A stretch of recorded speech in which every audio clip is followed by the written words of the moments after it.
Continuing our series on the Creed, today we look at our belief in God Almighty.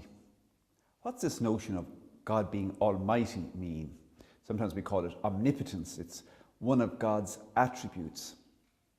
Well, on the one hand, it is a statement, of course, of belief that our God is the one who is the Lord of all of history, the Lord of all the cosmos. He can do anything in that sense. But if that's the case, people say, what about disasters? Could he not stop them? Or, what about our freedom? If God's so almighty, does that knock out my freedom? Well, there are three words we can use, I think, which help us understand our belief in God the Father Almighty. The three words are universal, loving, mysterious. Our belief tells us, yes, God is almighty in the sense that his rule, his power, his embrace extends to the whole universe, to the cosmos. He is indeed the Lord of history, the Lord of the cosmos. Every single person is in contact with God.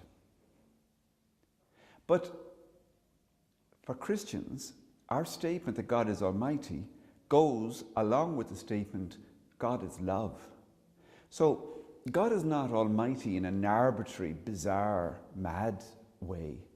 Rather, in God, the attributes, such as being almighty, coincide with all the other attributes.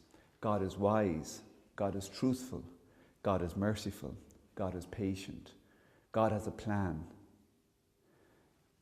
Therefore, God's almightiness is always exercised with love, with wisdom.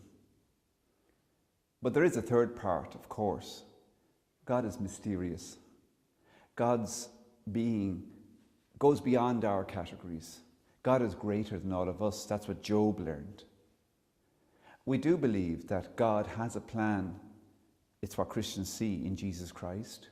And that plan is love in all circumstances.